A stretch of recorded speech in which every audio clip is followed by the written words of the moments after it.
Viewers, এটাই আমাদের সমাজ, এটাই আমাদের রাজ্য পশ্চিমবঙ্গ, যেখানে ডক্টর আরেক ডক্টরকে ধর্ষণ করে খুন করছে, যেখানে আইনজীবীকে ধর্ষণ করছে। মেয়েদের তবে স্বাধীনতা কোথায়? কোথায় মেয়েদের নিরাপত্তা? মেয়েরা কি তাহলে স্বনির্ভর হবে না? নিজের পায়ে নিজে দাঁড়াবে না? স্বাবলম্বী হবে না? নাকি বাইরে বেরোবে না? আজকে দেখতে পাচ্ছি যেখানে যেখানে এইসব ঘটনা ঘটছে সেখানে মানে বেশিরভাগই আছে রাজনৈতিক সদস্যরা, যারা রাজনীতির সাথে একদম গভীরভাবে যুক্ত। তারা রাজনীতির এই নোংরা পথ অবলম্বন করে মানে অন্যায় করেও কোনো তার জন্য কোনো তাদের এগেনস্টে কোনো মানে প্রতিবাদ করা হচ্ছে না, তারা ছাড়া পেয়ে যাচ্ছে, অন্যায়ভাবে তারা ছাড়া পেয়ে যাচ্ছে। তো পুরোটাই বলবো, তার আগে ইন্ট্রোটা দিয়ে দিই। আমি রিয়াঙ্কা, আমার একটি নতুন ভিডিওতে তোমাদের সকলকে জানাই ওয়েলকাম ও ভালোবাসা। আশা করি তোমরা সবাই ভালো আছো, সুস্থ আছো, আমিও বেশ ভালো আছি। তো বন্ধুরা, এখন চারিদিকে শুধু রাজনীতি আর রাজনীতি। রাজনীতির পাওয়ার দেখিয়ে যারা অন্যায় করছে তারা তাদেরকে মানে যাদের প্রতি অন্যায় হচ্ছে আর কি, তাদেরকে ধমকে থ্রেট দিয়ে নানা রকম পথ অবলম্বন করে, নোংরা পথ অবলম্বন করে তারা পার পেয়ে যাচ্ছে, চারদিকে এসব কাণ্ড করে বেড়াচ্ছে। এরকম বছর বছর হতেই থাকবে, কারণ যেহেতু আমাদের রাজ্যে এর কোনো প্রতিবাদ নেই, এর কোনো মানে সুবিচার নেই, শুধুমাত্র সুবিচার না থাকার জন্য বছর বছর এরকম ঘটনা ঘটছে বারবার। ঠিক আগের বছরও তিলোত্তমার সাথে যে ঘটনা ঘটেছে, ঠিক আবার সেই একই ঘটনা আবার এই বছরে সেম ঘটনা ঘটল। কারণ যারা অন্যায় করছে তারা তো প্রশ্রয় পেয়ে যাচ্ছে, যে তারা তো জানে যে রাজনীতির সাথে যেহেতু যুক্ত, তারা ঠিক কোনোভাবেই কোনো না কোনোভাবে তারা ঠিক বেরিয়ে যাবে, তাদের প্রতি কোনো রকম স্টেপ নেওয়া হবে না, সেই ভরসাতেই কিন্তু তারা এরকম দিনের পর দিন মানে আমাদের রাজ্যে এরকম নোংরা কাজ হতে চলেছে। এ সমস্ত চলতে থাকলে তো মানে মেয়েরা বাইরে বেরোতে রীতিমতো ভয় পাবে, তাদের যে মানে স্বাবলম্বী হতে, স্বনির্ভর হতে ভয় পাবে, তারাও ভয় পাবে, মেয়েরাও ভয় পাবে, তার সাথে সাথে তাদের বাবা মাও আতঙ্কিত থাকবে যে মেয়েরা বাইরে গেছে, মানে বাবারা যে মেয়েদেরকে বাইরে পাঠিয়ে যে নিশ্চিন্তে একটু অফিসে কাজ করবে বা চাকরি বাকরি করবে বা যে যাই কাজ করুক না কেন, সেই কাজে মানে মন দিয়ে করতে পারবে না। আর মায়েরাও তাই মেয়েকে বাইরে পাঠিয়ে যে নিশ্চিন্তে একটু বাড়ির কাজকর্ম করবে বা বাড়িতে রেস্ট নেবে, সেটাও আর হবে না দেখছি। তো South Calcutta College, Law College, যেখানে 25 তারিখ ফার্স্ট ইয়ারের একটি মেয়ে, সে ফর্ম ফিল আপ করতে গেছিলো, 16ই জুলাই তার পরীক্ষার ডেট ছিল, তো সেই পরীক্ষার জন্যই ফর্ম ফিল আপ করতে গেছিলো। তো ফর্ম ফিল আপ করতে গিয়ে তাকে ইউনিয়ন থেকে ডাকা হয়, মানে তাকে 3টে ছেলে তাকে ইউনিয়নে ডেকে নিয়ে যায়। যে 3জন ডেকে নিয়ে যায় সেই 3জন মানুষ কিন্তু মানুষরূপী জানোয়ার। তাদের মধ্যে একজন ছিল সেই কলেজেরই প্রাক্তন স্টুডেন্ট, বর্তমানে এখন অস্থায়ী কর্মচারী, মানে কাগজপত্র এইসব হিসেব এই সমস্ত কাজকর্ম করে। আর বাকি দুজন ছিল বর্তমানে ওই কলেজেরই স্টুডেন্ট ছিল। তো এই 3জন মিলে তাকে ইউনিয়নে ডেকে নিয়ে যায়।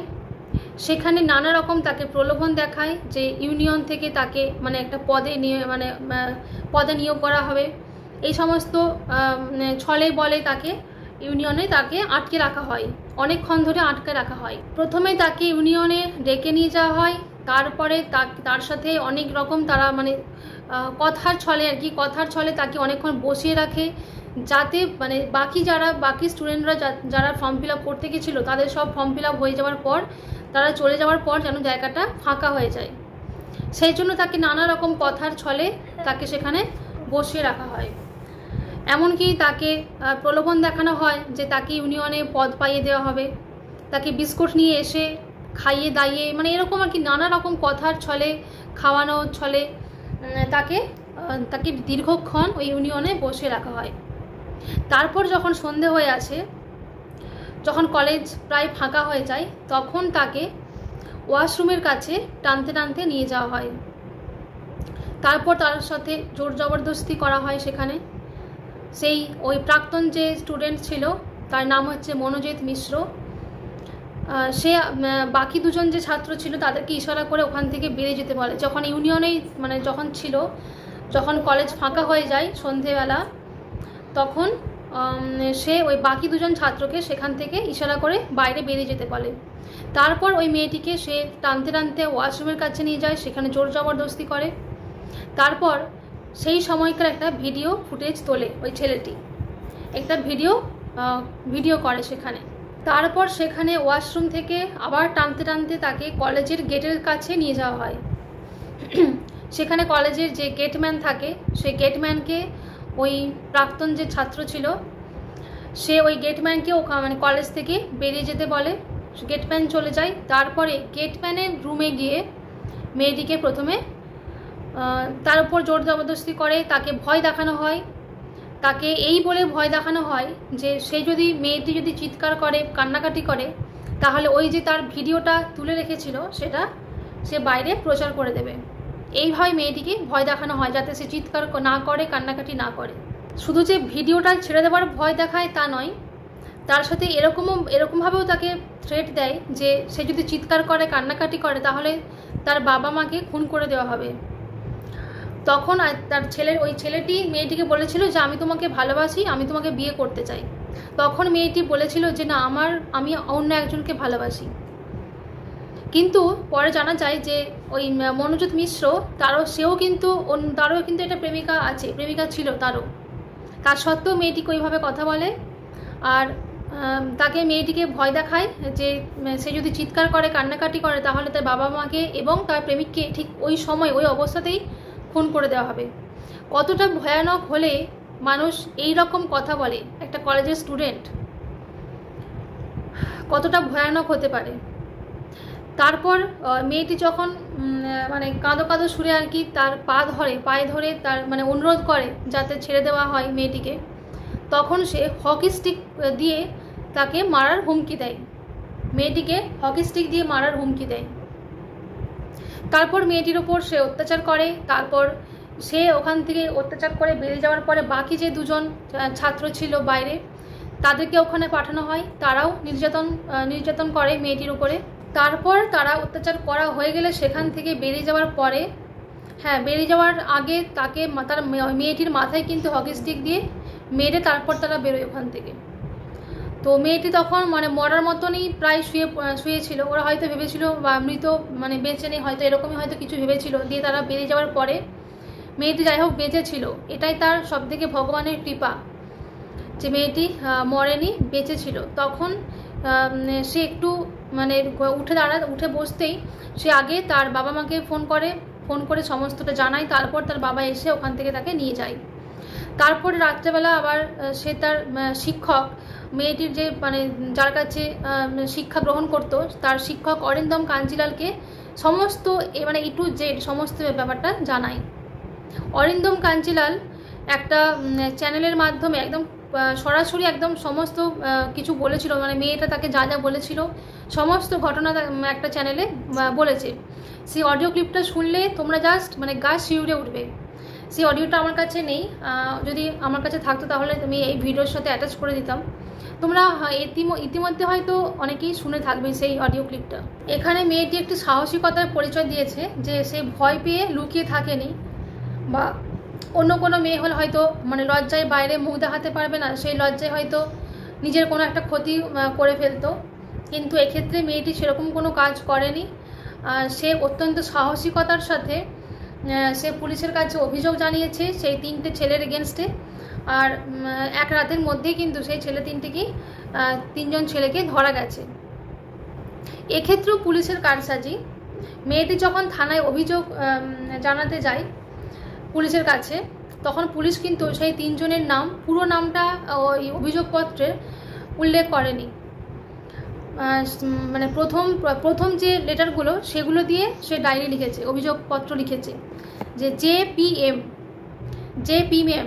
একজনের নাম তো M দিয়ে মনোজিৎ, আর বাকি দুজনের নাম J আর P দিয়েছিল, আমার ঠিক নামগুলো মনে নেই। তো ফার্স্ট লেটারগুলো দিয়ে সে নামটা অভিযোগটা লিখেছে যাতে তাদের নাম যেন প্রকাশ্যে না আসে। তারপরে আদালতে গিয়ে পরবর্তীকালে আদালতে গিয়ে তাদের নাম প্রকাশ্যে আসে। আর সেখানে যিনি বিচারপতি তিনি হচ্ছে নির্দেশ দেন ওই 3 জন ছেলেকে 1 জুলাই পর্যন্ত পুলিশ কাস্টাডিতে রাখা যাবে। মানে ভেবে দেখো, এই মনোজিৎ মিশ্র ছেলেটি সেই কলেজের প্রাক্তন ছাত্র, বর্তমানে অস্থায়ী কর্মচারী। এটাও জানা যায় যে তার সাথে বিভিন্ন টিএমসিপির বড় বড় মানে টিএমসির আর কি বড় বড় নেতাদের সাথে কিন্তু তার ভালো যোগাযোগ ছিল। কয়েকজন ভালো নেতাদের সাথে তার ছবিও দেখা গেছে, মানে একটা উঁচু পোস্টে একটা তার যোগাযোগ ছিল আর কি। তো আর হচ্ছে এই হচ্ছে মেন মাথা, এই যে পুরো কাণ্ডটা মানে ঘটেছে এই মনোজিৎ মিশ্রই কিন্তু মেন মাথা। তো সেই কলেজের বহু ছাত্রছাত্রী ওই মনোজিৎ মিশ্রের নামে কিন্তু এর আগেও অভিযোগ লিখিয়েছে, কিন্তু মানে এরকম হয়তো অনেক মানে ছোটোখাটো ব্যাপার আর কি ঘটনা ঘটেছে অনেক ছাত্রছাত্রীর সাথে, তারা অভিযোগ লিখিয়েছে, কিন্তু তারা কিন্তু কোনো রকম সুবিচার পায়নি। ওই রাজনীতির নোংরা পথ অবলম্বন করে তারা মানে যারা অন্যায় করেছে ওই মনোজিৎ মিশ্র বা তার সাথে যদি আর কেউ থাকে, তারা কিন্তু প্রতিবারেই ছাড়া পেয়ে গেছে। সে যে এইরকম কাণ্ড এর আগেও অনেকবার ঘটিয়েছে, এই প্রসঙ্গে বহু ছাত্রছাত্রীরা এখন মুখ খুলেছে, আগেও মুখ খুলেছে, কিন্তু তারা কোনো রকম সুবিচার পায়নি তখন। যেমন তিলোত্তমা কাণ্ডে কোনো সুবিচার হয়নি, কারণ সে মেয়েটি মারা গেছিল, মানে তথ্য ওলটপালট করে কেসটাকে পুরো ঘুরিয়ে দিয়েছিল। কিন্তু এই ক্ষেত্রে দেখা যাক সুবিচার পাই কিনা, কারণ এখানে হচ্ছে মানে যার সাথে ঘটনাটা ঘটেছে, যার সাথে অন্যায়টা হয়েছে, সে যেহেতু জীবিত আছে, এক্ষেত্রে হয়তো তথ্য ওলটপালট করার কোনো হয়তো মানে পারবে না সেরকম, কারণ যে আসল ভিকটিম সেই তো জীবিত। দেখা যাক তাও কীরকম মানে কি সুবিচার হয় কি না হয়।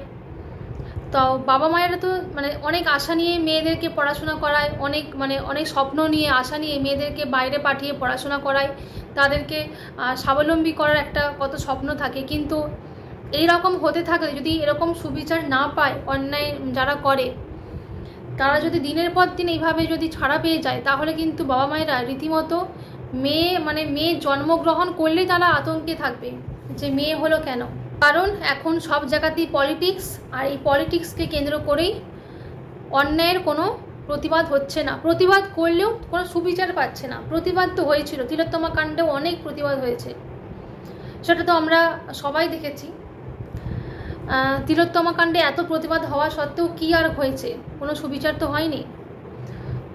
সেটা কেন না প্রমাণের নির্দিষ্ট প্রমাণ না থাকার জন্য কোনো রকম সুবিচার হয়নি। দেখা যাক, এখানে যেহেতু মেয়েটি বেঁচে আছে, অনেক ভগবানের কৃপা তার উপরে, তো দেখা যাক এক্ষেত্রে মেয়েটি কোনো সুবিচার পায় কিনা। তো এই ছিল আজকে আমার কিছু বক্তব্য, তোমাদের সাথে এগুলোই আমার আলোচনা করার ছিল আজকে। তো পুরো ভিডিওটা যদি ভালো লাগে অবশ্যই লাইক কমেন্ট শেয়ার করে দেবে ভিডিওটা, আর এরকম নিত্য নতুন আপডেট পেতে গেলে অবশ্যই চ্যানেলটা সাবস্ক্রাইব করে দেবে। দেখা হচ্ছে নেক্সট কোনো ভিডিওতে।